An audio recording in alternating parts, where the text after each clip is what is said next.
오늘 함께 말씀 보겠습니다. 고린도후서 9장 8절에서 11절 말씀입니다.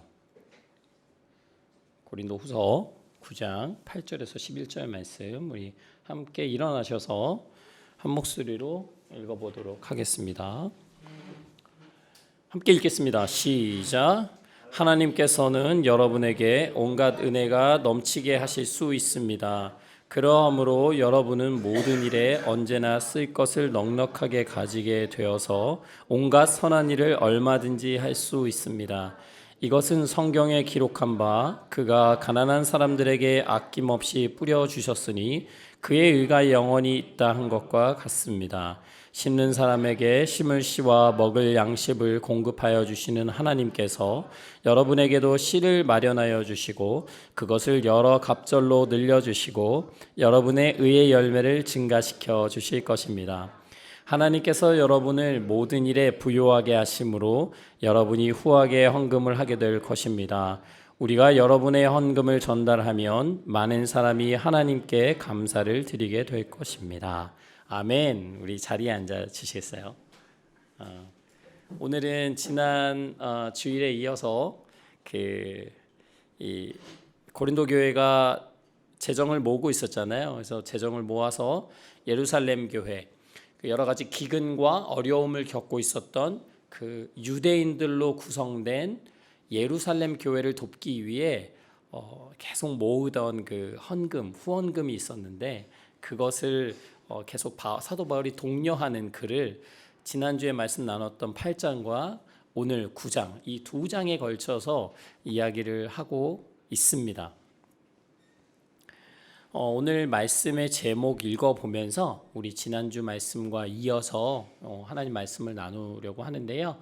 우리 오늘 말씀의 제목 함께 읽어볼까요? 시작. 우리를 부요케 하시는 하나님.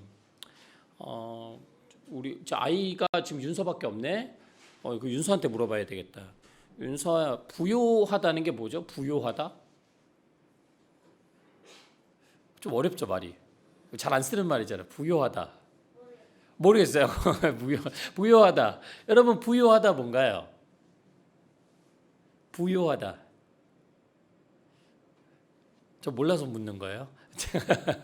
여러분이 아는 부요하다라는 뜻은 뭔가요? 돈이 많다. 역시 현실적인 돈이 많다. 풍족하다. 풍성하다. 넉넉하다. 뭐가? 돈이. 그런 얘기죠. 이제 그냥 마음이 넉넉하면 안 돼. 돈이 넉넉해야 부유한 거죠. 오늘 말씀의 제목은 우리를 부요케 하시는 하나님입니다.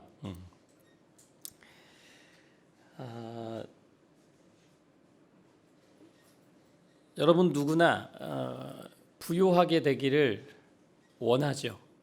뭐 이런 분들 계시더라고요. 저는 돈에 욕심이 없어요. 저는 그냥 딱 적당한 정도가 좋고 뭐 누가 그러셨더라고요. 난 12시에 집에 있는 그 테라스에서 그냥 조용히 커피 마시면서 좀 쉴 수 있는 정도의 삶을 누렸으면 좋겠다고. 그것은 상위 10%가 상위 1%가 누릴 수 있는 삶이죠. 그 평범한 삶을 누리려면 부유해야 돼요. 낮 12시에 테라스에서 커피 마시려면 부유해야 됩니다. 여유가 있어야 되는 거죠. 누구나 조금 더 넉넉해지기를 바라고 또 아마 우리 교회 성도님들 저도 마찬가지예요. 좀 지금 삶에서 조금만 더 나아졌으면 좋겠다. 또 제가 사는 집이 그 녹물이 너무 심해가지고 이게 녹물이 아니라 거의 인도 겐지스강 물 정도 거의 어떨 때 심할 때는 그저께 물 틀다 깜짝 놀라가지고 그럴 때마다 주여 언젠가 이 사는 곳을 좀 옮겨 주십시오 이런 마음이 생기는데요. 우리가 다 이제 부유하게 되길 원하죠. 아니면 지금의 형편보다 더 나아지기를 원합니다. 근데 오늘 말씀의 제목은 우리를 부요케 하시는 하나님이에요. 그러니까 하나님께서 우리가 항상 어렵고 고생하고 고난당하고 쪼들리고 괴로워하면서 살아가는 것을 바라시는 분이 아니거든요. 근데 이제 신앙생활을 하는 어떤 분들은 이제 좀 그렇게 이해하시는 분들이 있어요. 내가 하나님을 잘 믿는다는 건 내가 고생하면서 어렵게 살아가는 거야 라고 좀 너무 극단적으로 생각하는 분들이 기독교 역사 속에선 많았습니다. 그래서 어떤 수도사들은요, 아예 사람들이 살지 않는 곳에, 외딴 곳에 가서 혼자 언덕 위에 막 봉우리 같은 데 살기도 하고요. 마치 우리 절이 막 그런 곳에 있듯이 그렇게 세상을 떠나서 모든 욕심을 내려놓고 그렇게 하면서 또 자신의 신앙을 유지하려고 했던 그런 흐름들이 기독교 역사 속에 있었죠. 또 이와는 완전히 반대로 아주 너무 이 쾌락주의 그리고 이 돈에 대한 욕심, 욕망 이런 것들을 신앙 속에서 녹여내는 사람들이 있었어요. 예를 들면 하나님께서 내 삶을 축복하셨다는 그 증표가 뭐냐?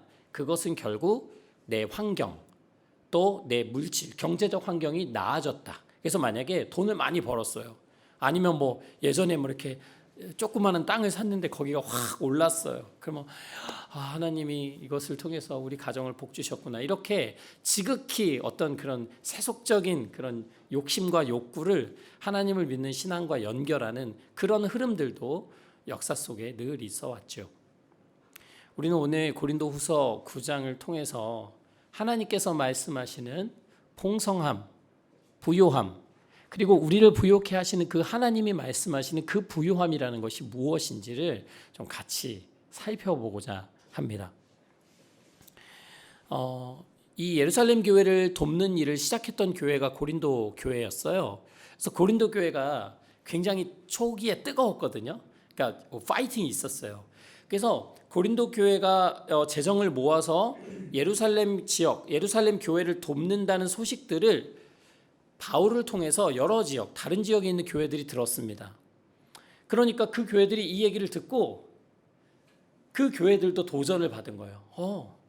고린도 교회도 어려울 텐데 저 멀리에 있는 그 유대인들로 구성된 그 교회의 어려움을 돌아보는구나. 우리도 함께 해야겠다라고 해서 마게도니아 교회, 빌립보 교회, 그 주변 교회들도요, 그 일에 동참했던 거예요. 그러니까 이것을 시작한 교회는 어디다?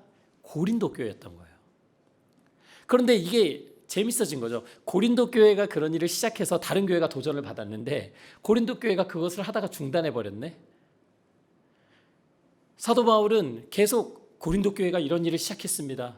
여러분, 고린도 교회가 재정을 모아서 예루살렘 교회를 돕기로 했어요. 이렇게 여러 지역을 다니면서 막 자랑했거든요. 고린도 교회 성도들의 이 신실한 신앙을 여러분 보십시오 하면서 막 도전하고 했는데 그게 끊겼어요. 후원하던 걸 중단했어요. 바울이 세상적인 말로 너무 창피한 거예요. 고개를 못 드는 거죠. 예를 들면 제가 우리 이야기 침례교회 교인분들은 너무 좋으시고 너무 정말 한 사람 한 사람 너무 귀하고 또 예배를 너무 또 열성을 다해서 최선을 다해서 드리고 이렇게 얘기해놓고 제가 다른 목사님을 초대하고 제가 그날 어디 갔어요. 다른 데 가고 다른 목사 오셨는데 막 아무도 안 와 있고 막 왔는데도 막 제대로 예배를 드릴 수 없고 막 그런 분위기가 된다면 제가 굉장히 난감할 거예요. 사도 바울이 지금 이런 상황입니다. 사도 바울이 이렇게 이야기하죠. 사도 바울이 고린도 교회에게 이렇게 이야기합니다. 내가 3명의 사람을 보낼 거야. 내가 3명의 사람을 보낼 건데 그 3명의 사람을 보내는 이유는 그 고린도 교회 그대들이 그동안 끊겨왔던 그 예루살렘 교회를 위한 헌금들을 다시 준비하고 잘 모아서 이 3사람에게 전달해 주기 위해서 이 3사람을 보낼 겁니다 라고 얘기를 해요. 그러니까 미리 얘기를 해주는 거죠. 그러니까 그때까지 그대들이 하기로 약정했던 헌금을 잘 모아서 이 3사람에게 전달했으면 좋겠습니다 라고 오늘 사도 바울이 이야기를 합니다. 그것은 그동안 사도 바울이 자랑했던 말들이 헛된 말이 되지 않도록, 거짓말이 되지 않기 위해서이기도 하고, 또 하나는 실질적으로 고린도 교회가 그것을 잘 준비해 주기를 원했기 때문에 사도 바울은 이렇게 편지를 통해서 3사람을 보낼 것이다라고 미리 알려주고 있는 거죠. 고린도 교회가 알아서 이 일들을 잘 했으면 사도 바울이 이렇게 얘기할 필요가 없는 문제예요. 그런데 사도 바울이 굉장히 이렇게 애둘러서 얘기를 하지만 고린도 교회가 이것을 신실하게 마지막까지 잘 완수할 거라는 믿음이 사도 바울에게는 없었기 때문에 사도 바울은 이것을 다시 어떻게든 진행하게 하려고 준비를 시키고 있는 것입니다. 이렇게 이야기해요. 마케도니아 사람들, 빌립보 교인들도 있었겠지만 그 사람들 중에 일부가 사도 바울과 함께 있었거든요. 근데 나중에 사도 바울이 이제 고린도를 방문하려고 했어요. 근데 사도 바울이 이런 얘기를 하는 거예요. 마게도니아 사람들이 나와 함께 고린도 지역으로 가서 여러분을 만났을 때 여러분이 준비되어 있지 않은 것을 보게 되면 여러분뿐만 아니라 여러분에 대해서 자랑을 해왔던 나 자신도 부끄러움을 당할 것입니다. 그것이 지금 너무나도 염려됩니다. 라고 얘기를 합니다. 그러므로 저는 이 세 형제들을 미리 보내서 여러분이 그것들을 잘 준비할 수 있도록 도우려고 합니다. 어떻게 보면 사도 바울은 지금 고린도 교인들에게 굉장한 부담을 주고 있어요. 제가 지난주 그랬잖아요. 이 헌금에 대한 설교는 예민하다고, 민감한 주제예요. 근데 사도 바울이 지금 고린도 교인들에게 결국 그 후원금, 예루살렘 교회를 위한 헌금들을 중단한 것을 다시 재개하고 다시 잘 준비하라는 거예요. 근데 이 고린도 교회 지역 사람들도 뭐 풍요롭다고 할 수 있지만 모두가 풍요로웠던 건 아니거든요. 근데 그 사람들에게 이거 준비하라고 하는 그 사도 바울의 마음에도 부담감은 분명히 있었을 겁니다. 그런데 사도 바울이 여기서 강조하는 게 있어요. 그것은 무엇이냐면 여러분이 준비하는 이것은 선물입니다. 여러분이 누군가에게 줄 선물을 준비하는 것인데 이 선물은 마지못해서 내는 것이 아니라 기쁜 마음으로 준비한 것이 되어야 합니다. 이것이 사도 바울이 그 후원금을 다시 재개하려고 하라고 얘기하면서도 강조하는 부분이에요. 다시 말씀드리면 마지못해서 부담감만 가지고 이것을 해서는 안 됩니다. 여러분 기쁜 마음으로 이것을 준비해 주세요. 우리가 흔히 이런 헌금뿐만 아니라 후원금 또 누군가를 돕는 것 이런 일들을 할 때 뭔가 막 부담감을 가지고 아니면 막 아까운 마음을 가지고 얼마든지 그렇게 할 수 있거든요. 왜냐하면 그게 아까운 게 사실이고 부담이 되는 것도 사실이에요. 그런데 사도 바울은 이 안에 담긴 좋은 가치들을 놓치지 않기를 원했던 거예요.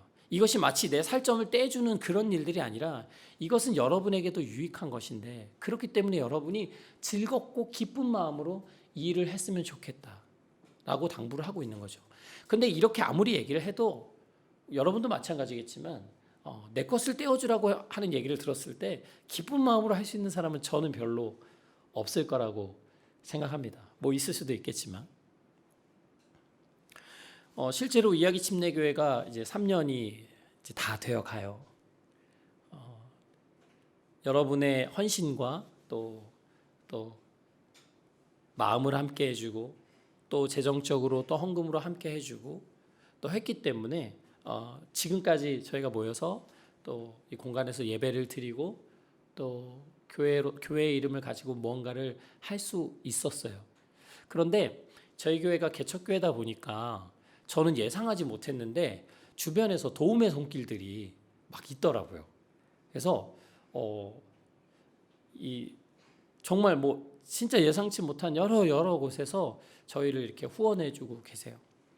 특히 재작년에 아마 재작년에 안 계셨던 분들이 계셔서 잘 모르실 수 있는데 작년이었던가요? 그 3호 침례교회 원로 목사님께서 은퇴하시면서 어려운 개척교회들을 도우려고 수백 개의 교회를 방문하셨어요. 근데 저희 교회도 방문해 주셨거든요. 그래서 저희 교회를 6년간 이렇게 후원을 해주세요. 그런데 최근에 목사님이 이제 쓰러지셨다는 얘기를 들었어요. 그래서 지금 이제 병원에 누워 계시거든요. 그래서 저희가 어떻게 오늘 또 기도하는 시간에 또 목사님 위해서 좀 기도하면 좋겠는데요.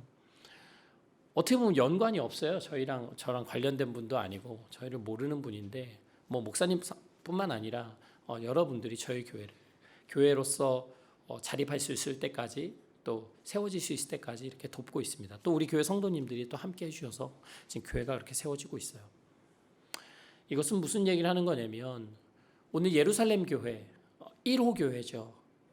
예수님을 믿고 복음을 받아들인 그 1호 교회가 지금 여러 가지 재정적인 어려움으로 힘들어하고 흔들리고 있기 때문에 이방 지역에 어떻게 보면 혈통도 다르고 뿌리도 다르고 그리고 오히려 그 유대인들이 이방인의 교회들을 인정하지 않는 그런 분위기 속에서도 이 이방 지역에 있는 교회들이 예루살렘 교회를 돌아보고 있다는 얘기입니다. 또 돌아봐야 한다는 얘기를 오늘 사도 바울이 하고 있는 거죠. 우리가 이야기 침례교회로 모여 있지만 우리 교회만 잘 성장하고 우리 교회만 좋고 그것이 우리 교회의 목적은 아니에요. 우리 교회가 부흥하고 우리 교회가 좋은 교회가 되고 이것이 저의 목표도 아닙니다. 저의 목적도 아닙니다. 단지 하나님께서 우리 이야기 침례교회에게 주신 역할 있다면 우리가 그것을 잘 감당하는 것뿐이지 우리만이 어떻게 되고 우리만이 좋은 공동체가 되는 것은 그것은 저의 목표도 또 우리 교회의 목표도 되어서는 안 되죠. 우리는 이렇게 성장하면서도 함께 주위에 있는 교회들을 또 세워지는 교회들을 또 언젠가는 돌아봐야 할 것이에요.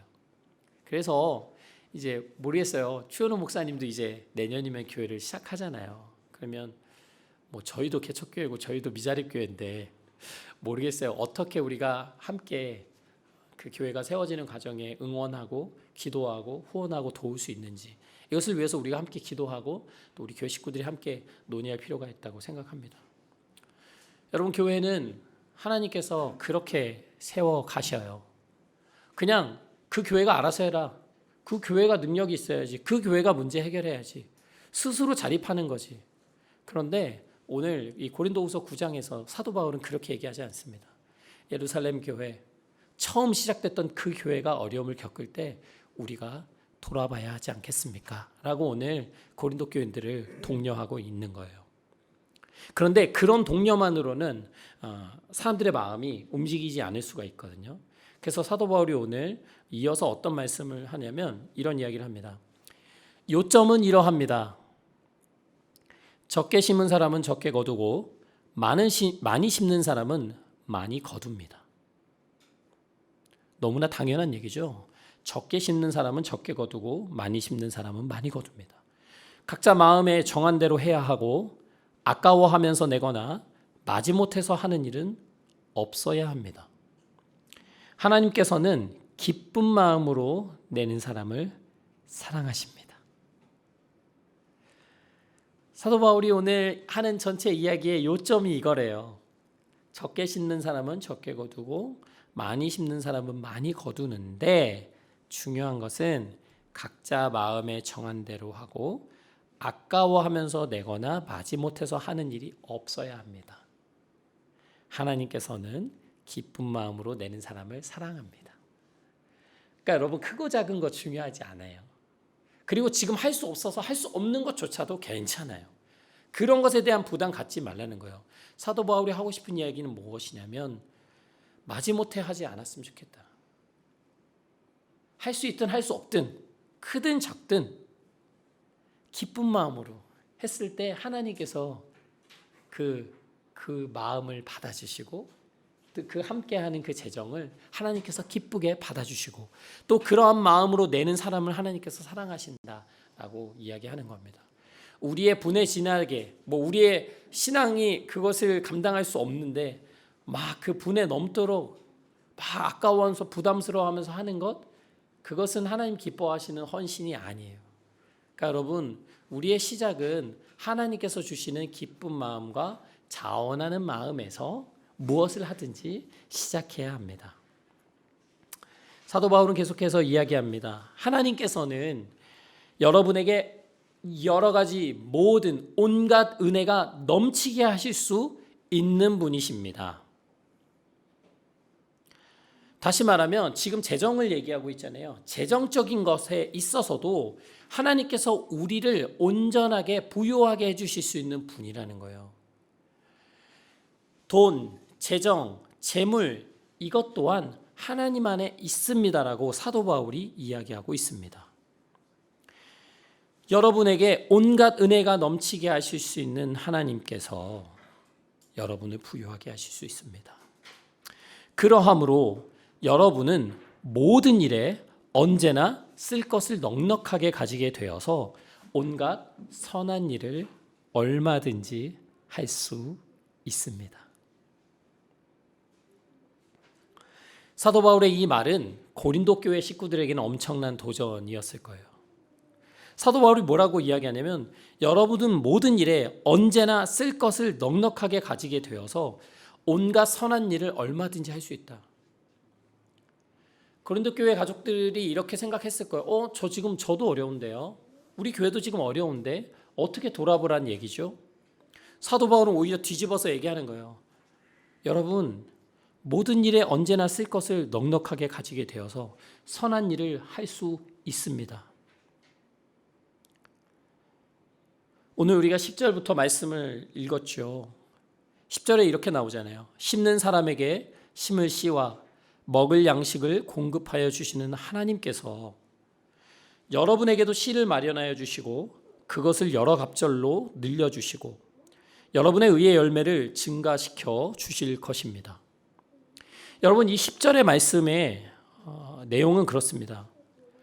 여러분, 씨앗이 얼마나 크죠? 씨앗 보통 뭐 열매마다 다르겠지만 씨앗이 큰가요, 작은가요? 작잖아요. 하나님께서 우리에게 씨앗을 주신다는 거예요. 그러니까 우리에게 작은 것을 주신다는 거죠. 그런데 이것을 우리에게 작은 것을 주셨는데 그것을 여러 갑절로 하나님께서 늘려주신대요.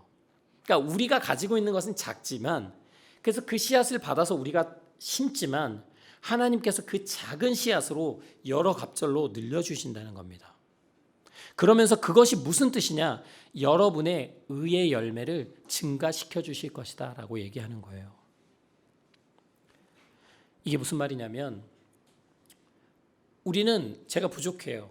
제가 지금 하나님께서 맡기신 선한 일을 할 수 있는 형편이 안 됩니다라고 얘기할 수 있지만 하나님께서는 우리에게 심을 수 있는 씨앗을 주시는 분이라는 거예요. 그것이 작을 수 있고 작아 보일 수 있지만 하나님께서는 우리에게 그것을 주셨다는 거예요. 그러니 여러분 그것을 땅에 심으십시오라고 사도 바울이 얘기하는 거죠.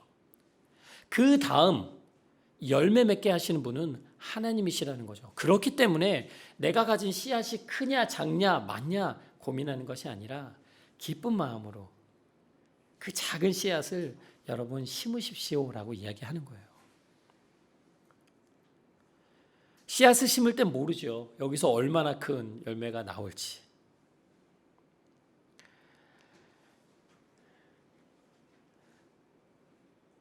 사도 바울은 계속해서 이렇게 이야기합니다. 하나님께서 여러분을 모든 일에 부유하게 하심으로 여러분이 후하게 헌금을 하게 될 것입니다. 우리가 여러분의 헌금을 전달하면 많은 사람이 하나님께 감사를 드리게 될 것입니다. 하나님께서 여러분을 모든 일에 부유하게 하신다는 것이 딱 들으면 돈을 많이 주신다는 얘기인가? 이렇게 여러분이 받아들일 수 있지만 이 구약과 신약이 그 부에 대해서 접근하는 방법이 조금 달라요. 그래서 구약을 보시면 특히 창세기부터 보시면 하나님께서 복을 주시잖아요. 그럼 그때는 실질적인 복을 주셨어요. 어떤 복을 주셨을까요? 구약에서 내가 너를 복 주겠다. 그럼 하나님이 뭘 주셨을까요? 땅 주시고요. 우리가 제일 좋아하는 거 땅. 또 생명 연장. 그렇죠. 맞아요. 장수. 맞아요. 오래 살고 싶으세요?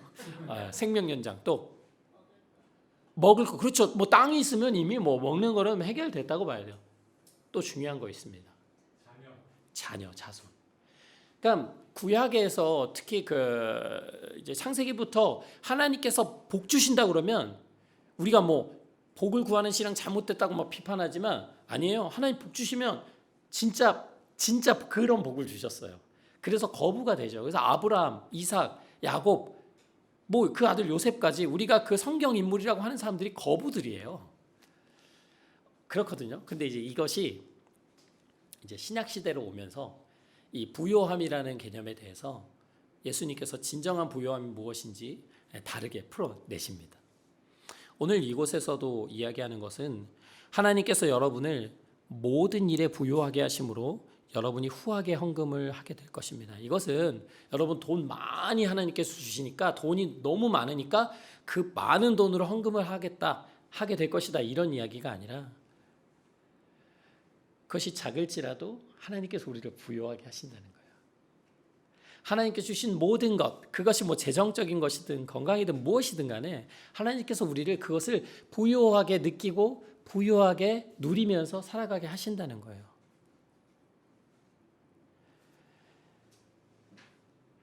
그래서 후하게 헌금을 하게 될 것이다 라고 이야기하는 거죠.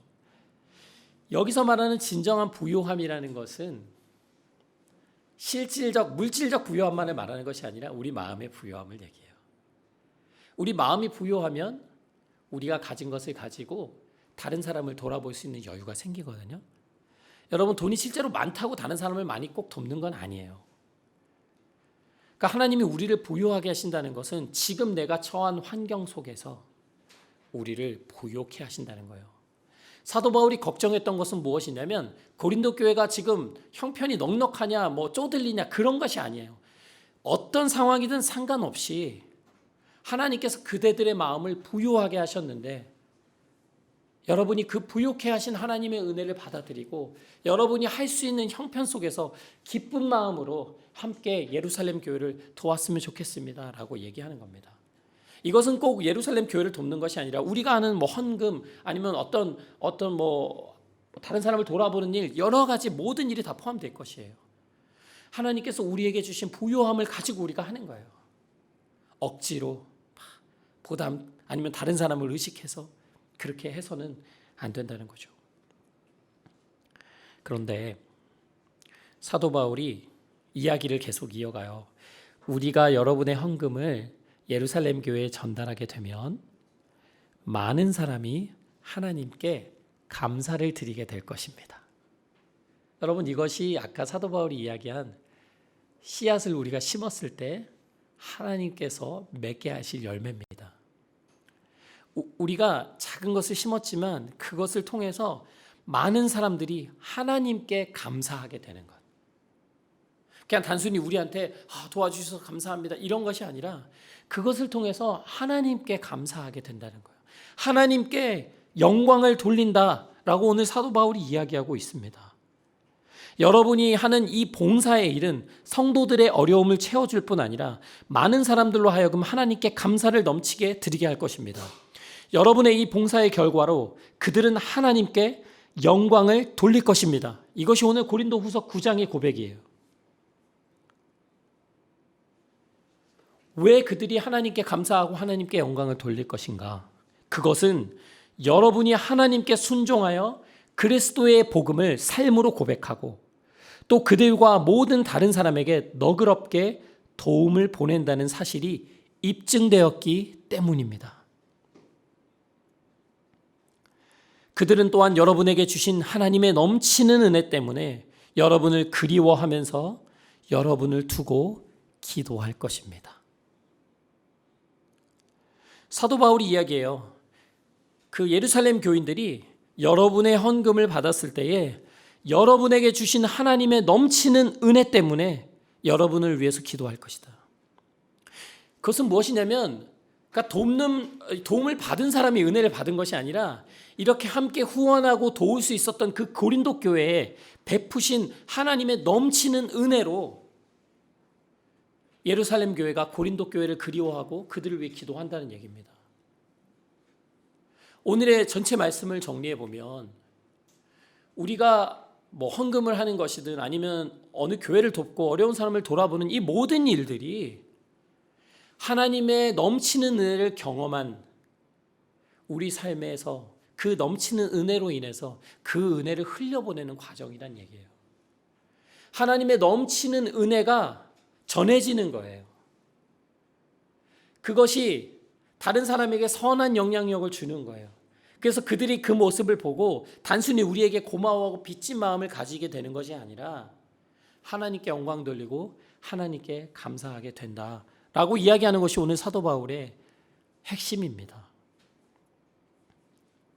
오늘 마지막 절 이렇게 마무리해요. 말로 다 형언할 수 없는 선물을 주시는 하나님께 감사합니다. 여러분, 우리에게 주신 재정, 재물, 돈, 그것을 사도 바울은 선물이라고 이야기해요. 하나님께서 우리에게 주신 선물이죠. 그것을 가지고 우리가 삶을 꾸려나가고 가정을 세워나가죠. 근데 거기서 끝나는 것이 아니라 이것으로 함께 교회를 세워나가기도 하고 또 교회 안에 또 교회 밖에 또 어려운 교회들 또 어려운 사람들을 또 돌아볼 수 있는 그런 도구가 되기도 합니다. 하나님께서 주신 이 귀한 선물을 가지고 우리의 삶에 걸쳐서 얼마나 우리가 심느냐에 따라 그 열매가 다르게 나타날 것이에요. 오늘 말씀하신 것처럼 적게 심는 자는 적게 거두고 많이 심는 사람은 많이 거두게 될 것이다. 우리가 재정이 풍성하든 풍요롭든 아니면 조금 좀 쪼들리는 상황에 처했든 간에 중요한 것은 무엇이냐면 그것을 주시고 그것을 허락하시고 그것을 나에게 맡겨주신 분이 하나님이라는 것을 여러분이 잊지 않으시는 거예요. 그렇기 때문에 그것을 가지고 누군가를 도왔다고 해서 이것이 내 것을 떼어준 것이 아니라 하나님께서 주신 그 선물을 내가 나누는 거예요. 하나님께서 주신 그 은혜를 나눌 수 있게 된 것, 그것 자체가 우리에게 은혜인 거예요.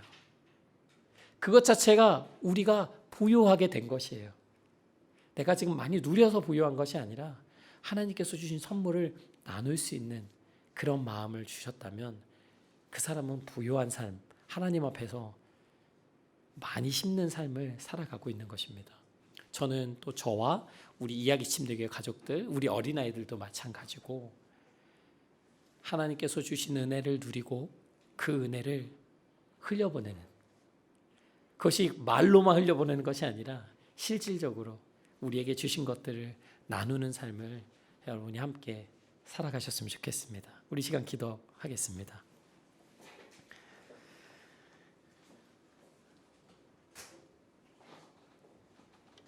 이 시간 기도하실 때는 하나님, 저의 마음을 부요하게 해주세요.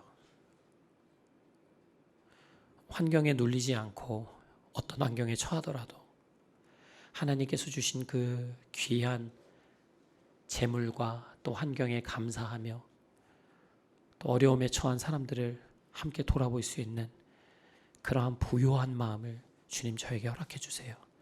돈의 노예가 되지 않도록 돈의 주인이, 재물의 주인이 주님이심을 늘 기억하는 제가 될 수 있도록 하나님 인도해 주세요. 우리 이 시간 한 목소리로 주님 앞에 또 은혜 받은 것이 있다면 고백하며 기도하시겠습니다. 하나님 아버지,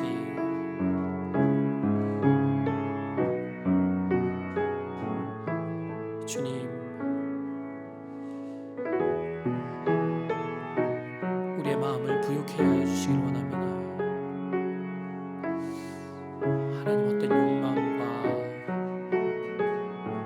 욕심들이 우리의 마음을, 저의 마음을 사로잡을 때가 너무나 많습니다.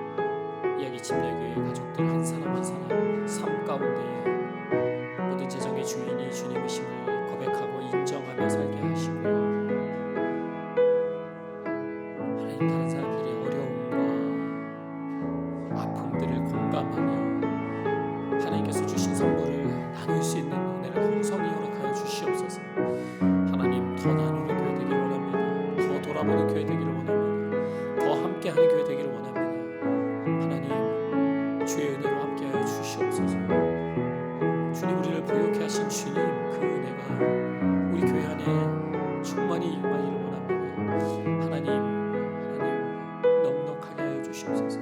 넉넉한 마음을 허락하여 주시옵소서. 하나님 기쁜 마음으로 주 앞에 드리는 우리들 될 수 있도록 하나님 인도하여 주시옵소서. 아까워하거나 부담스러운 마음으로 주님 앞에 드리지 않게 하시고 주를 사랑함으로 주님을 경외함으로 주님을 따라감으로 하나님 할 수 있도록 하나님 인도하여 주시옵소서.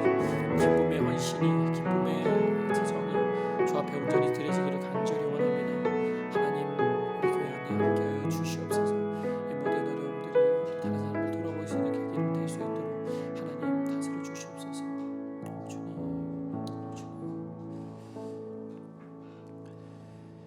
하나님 아버지, 우리를 부욕해 하신다고 말씀하시고 우리에게 심을 것을 풍성히 허락하신다고 말씀하여 주시니 감사합니다. 하나님, 우리가 그 말씀을 믿음으로 받아들이고 더 이상 불평하고 원망하기보다는 주님께서 주신 이 환경 속에서 더 부요함을 누리기를 원합니다. 하나님, 부요케 하여 주시옵소서. 주께서 주신 선물을 나누는 우리들 될 수 있도록 하나님 인도하여 주시옵소서. 우리가 심은 작은 씨앗들이 정말 하나님이 기뻐하시는 그런 많은 열매들을 맺을 수 있도록 하나님, 우리 이야기 침례교회와 이야기 침례교회 안에 함께하는 모든 가정들 주님 은혜를 베풀어 주시옵소서. 특별히 재정적인 고민과 어려움으로 힘들어하는 가정들이 있다면 주님 위로하여 주시고 회복시켜 주시고 그 마음이 이런 고민들에 눌리지 않도록 성령님 인도하여 주시옵소서. 감사하고 예수님의 이름으로 기도했습니다. 아멘.